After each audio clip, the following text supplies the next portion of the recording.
Lo que es real es racional. Lo que es racional es real. Georg Wilhelm Friedrich Hegel. Prefacio a Principios Fundamentales de la Filosofía del Derecho.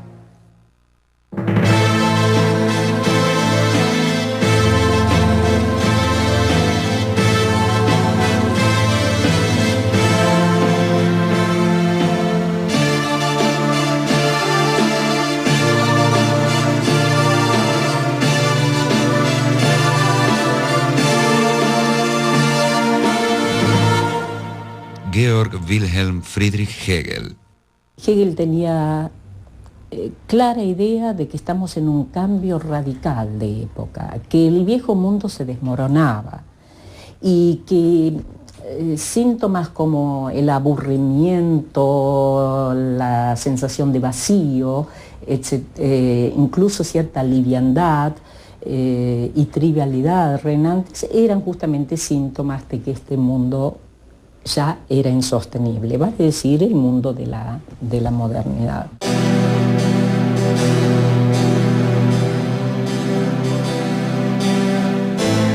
Hay un antes y un después de Hegel, y si se lo sigue discutiendo, es porque nos sigue desafiando y definiendo. En vida, Hegel publicó 4 libros. En 1807, La Fenomenología del Espíritu. En 1812 a 1816, fue publicando los diversos libros de la ciencia de la lógica. En 1817 la primera edición de la Enciclopedia de Ciencias Filosóficas y en 1821 los Principios de Filosofía del Derecho. Son los libros que él publicó. Luego hay una cantidad de cursos que se publicaron póstumamente, sus alumnos lo hicieron, reuniendo los apuntes de clase, etc. Y son obras también muy importantes. Están fundamentalmente las lecciones de estética, donde, bueno, establece aquella noción de que el arte ya está muerto. Están las lecciones de filosofía de la historia universal, donde habla de la astucia de la razón, y las lecciones de historia de la filosofía, que quizás es una de las primeras historias de la filosofía filosóficas. Se lo ha criticado mucho a Hegel, se lo ha considerado como un reaccionario, porque bueno, él defendía una monarquía constitucional, que para la época era bastante avanzado el asunto. El hecho de que haya habido una derecha y una izquierda hegeliana, es clarísimo que en el pensamiento de él había tanto este elemento dialéctico de conservar la verdad del camino transitado como de revolucionarla en función de otras verdades nuevas y superiores. Entonces es tanto el elemento, si se quiere, de la conservación como el elemento de la innovación.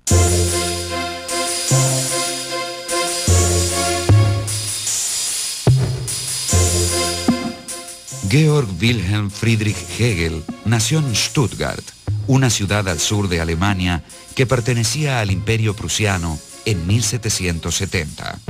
Su padre era funcionario fiscal del ducado. A los 18 años, el joven Hegel se inscribió en la Universidad de Tubinga para cursar la carrera de teología. Trabó allí amistad con 2 jóvenes que serían clave para la cultura romántica alemana: el filósofo Friedrich Wilhelm Joseph Schelling y el poeta Friedrich Hölderlin.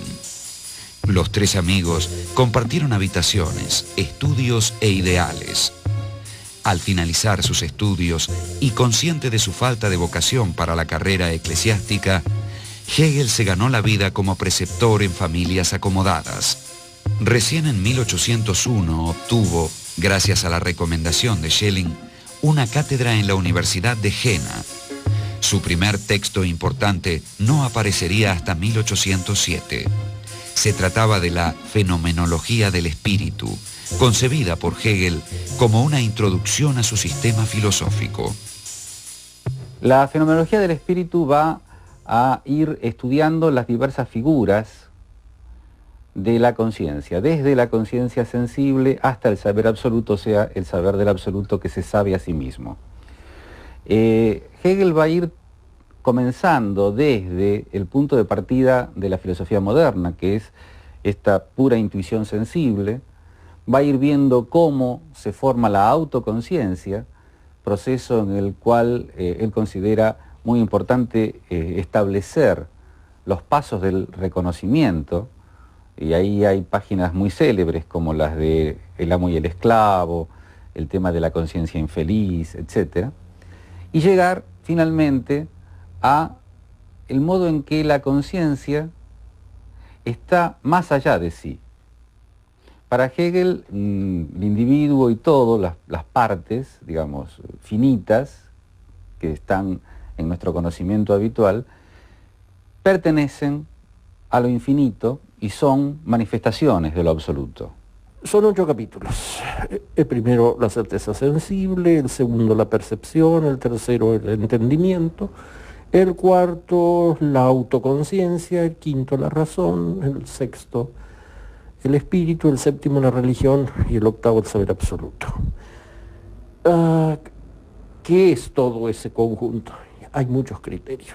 El mismo autor da el criterio para dividir la obra en dos, para abrirla en dos. A partir de el capítulo 6, tendríamos los capítulos propiamente del espíritu, y los anteriores corresponderían más estrictamente a la conciencia. Lukács, uno de los intérpretes, diríamos, clásicos de la obra, dice que lo que la obra hace es recorrer 3 veces la historia. Empezando por los 5 primeros capítulos, que sería un recorrido centrado en el individuo, el capítulo 6, que expone la historia del mundo tal como la entiende Hegel, sobre todo desde Grecia hasta la Revolución Francesa, y los 2 últimos capítulos, Lukács, que habla lenguaje que deudora a Marx, la superestructura de la historia. La fenomenología del espíritu dibuja las figuras de la conciencia, desde la mera conciencia sensible, pasando por la autoconciencia, hasta llegar al saber absoluto, o sea, a la conciencia de que en el propio pensamiento el absoluto se piensa a sí mismo. Somos, por así decirlo, las neuronas de Dios. Toda afirmación, como todo fenómeno, se encuentra inmerso en un contexto de referencias, de relaciones, y no hay nada fijo. Él recurre en algún momento a la imagen de el resultado. Puede uno decir tal cosa es resultado, un fenómeno histórico es resultado de otro, pero él señala que el resultado sin el proceso que lleva a eso es como el cadáver. Es simplemente lo que queda muerto una vez que se acabó el proceso de gestación. Y en ese sentido lo verdadero es el todo. Lo verdadero del fruto es todo el proceso de desarrollo de la planta, por así, como, en fin, lo verdadero de alguien, de Napoleón o que sea, no es un señor que está ahí paseando con un uniforme, etcétera, sino que es el todo que viene a confluir en él. Lo cual quiere decir que el objeto de la filosofía es el todo, con lo cual se remite a la tradición, a la quizás más alta tradición de la metafísica, hace acordar un poco a Spinoza en algún momento. Justamente lo que Hegel quería evitar son las categorías y los conceptos fijos. Y siempre habla de la dialéctica como un elemento fluidificador. Es decir, el entendimiento, incluso el entendimiento moderno, sí trataba incluso de fijar con sus categorías, de fijar y de delimitar, y se perdía nada menos que la relación. En cambio, la dialéctica, como su nombre lo indica, es fluidificadora, es la que provoca el diálogo entre las diferentes figuras y entre los diferentes principios que están en juego.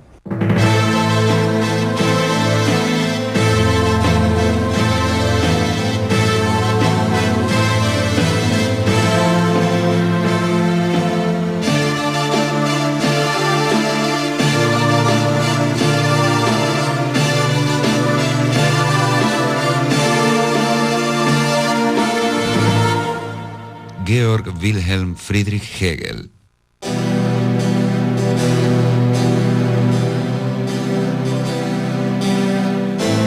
Como consecuencia de la ocupación napoleónica, la Universidad de Jena cerró sus puertas. La situación económica de Hegel se hizo insostenible. Con el apoyo de algunos amigos, editó un periódico en Bamberg, hasta que en 1808 fue nombrado rector del Colegio de Nuremberg, cargo que ocupó durante 8 años. La fenomenología del espíritu pronto comenzó a reeditarse y traducirse, dándole renombre, aunque no fortuna. En 1810, Hegel conoció a Marie-Helene Susanna von Tucher, de 21 años, hija de un senador y burgomaestre de Nuremberg, y contrajo matrimonio con ella. La pareja tendría pronto 3 hijos. En ese tiempo, Hegel escribió también una de sus principales obras, La ciencia de la lógica. A consecuencia del prestigio ganado, la Universidad de Heidelberg le ofreció una cátedra de filosofía que él aceptó. La idea principal de la ciencia de la lógica, y que es la idea a partir de la cual va a tener sentido el método dialéctico propuesto por Hegel, es que es imposible mantener la separación entre finito e infinito. Tradicionalmente, lo infinito y lo finito se consideraban opuestos. Lo finito es lo que no es infinito, lo infinito es lo que no es finito.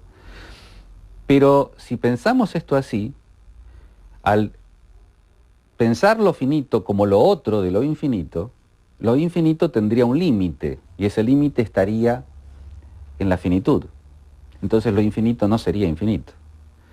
La única forma que yo tengo de pensar lo infinito es integrando lo finito. Y por lo tanto, lo finito mismo no sería otra cosa que la manifestación de lo infinito.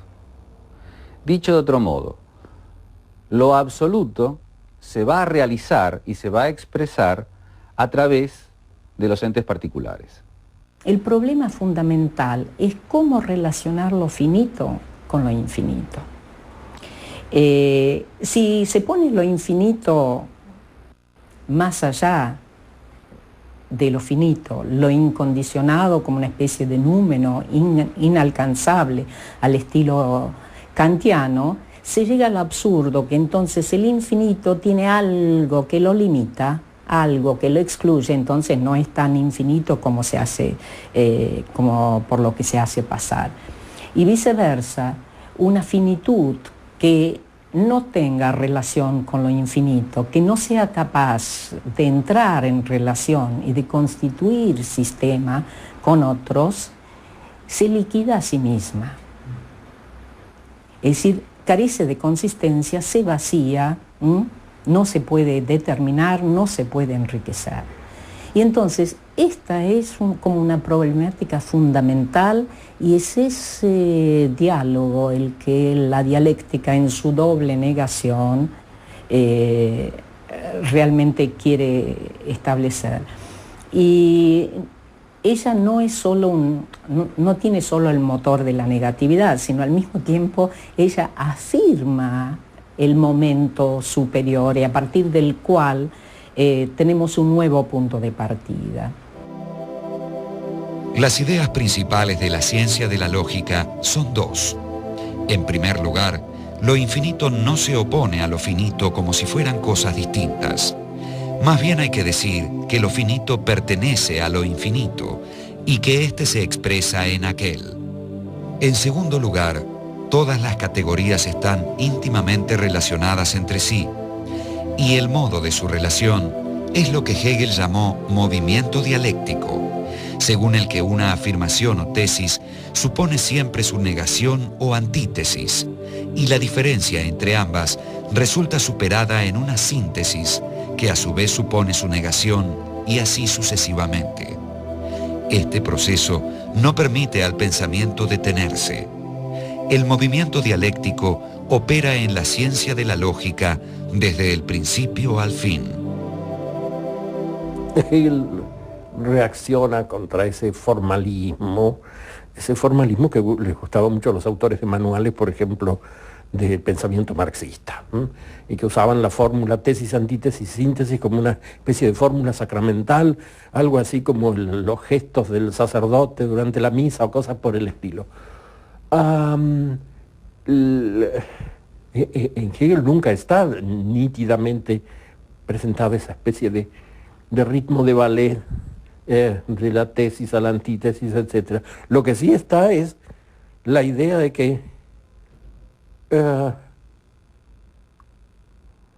todo es en su otro y en la síntesis con lo otro. Como si se dijera, uno no es solamente eso que cree ser o eso que figura declarado en los documentos o algo por el estilo, sino que es su entorno, su historia, su mundo y la forma como eso, que es lo otro respecto de él, viene a integrarlo.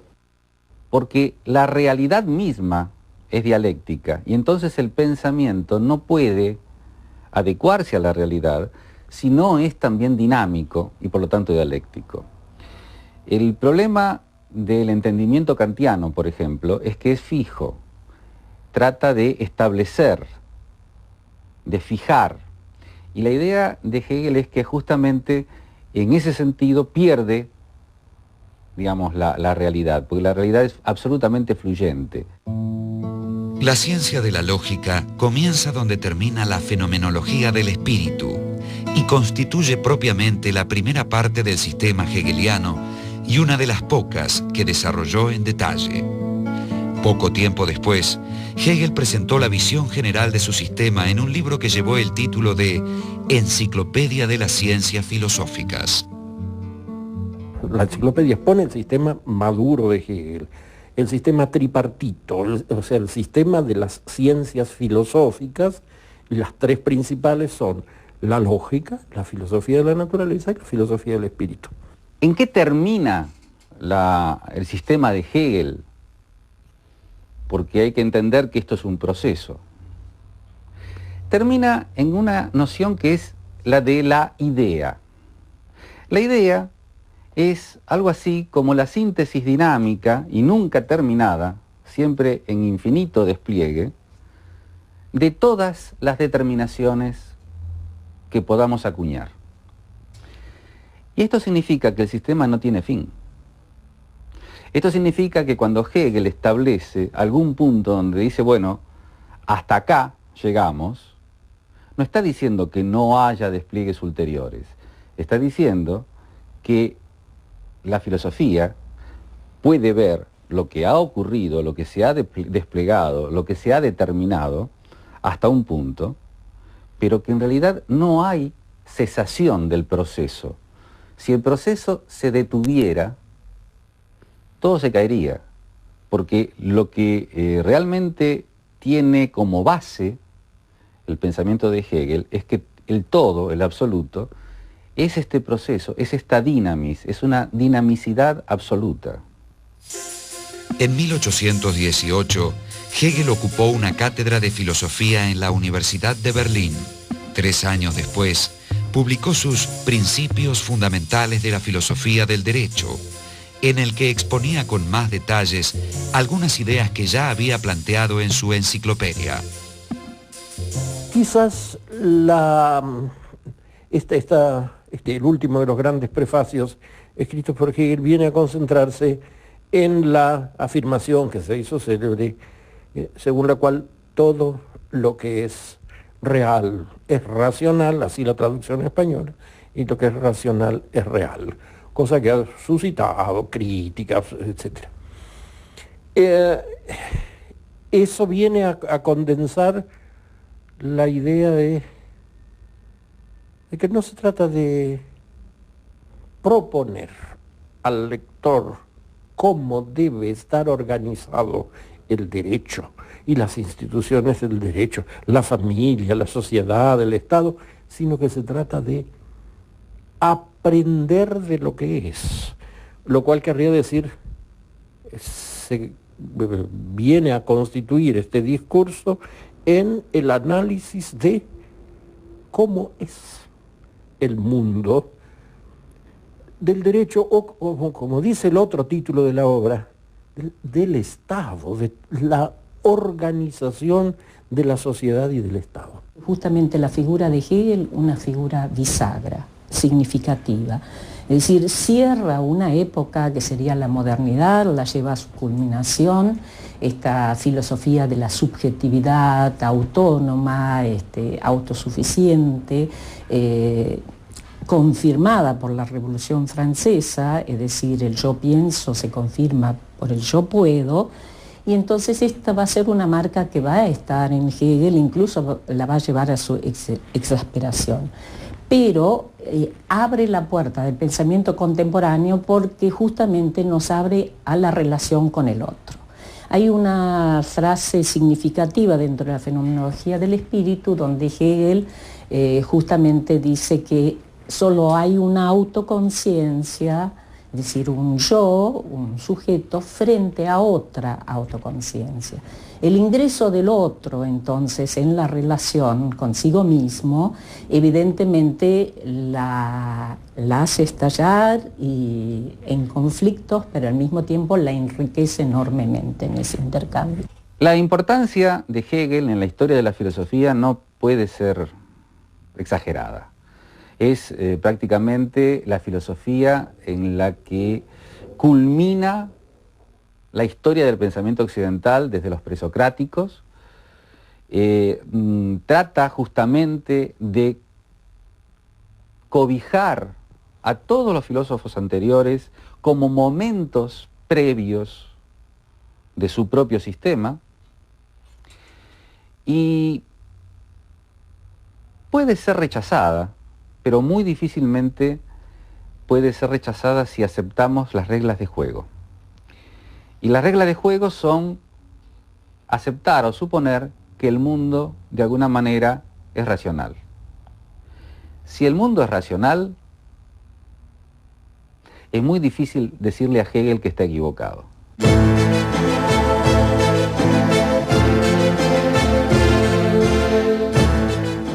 Hegel fue nombrado rector de la Universidad de Berlín en 1829. El 14 de noviembre de 1831 murió abruptamente a causa del cólera. Fue sepultado con grandes honras y pronto sus discípulos publicaron los textos de sus clases y cursos sobre historia de la filosofía, filosofía de la historia universal, estética y otros temas. El sentido global de la filosofía hegeliana sigue siendo materia de discusión. Afirmó, por ejemplo, la identidad de la naturaleza humana con la divina, pero esa concepción fue interpretada en diferentes maneras. Para algunos de sus discípulos significó que lo humano era nada menos que divino. Para otros, que lo divino era nada más que humano. En cuanto a Hegel, él pretendió siempre estar más allá de teísmos y ateísmos, de derechas o izquierdas, de conservadurismo o revolución. Entendía que su filosofía era nada menos que la expresión del absoluto, o sea, un momento del autoconocimiento del todo.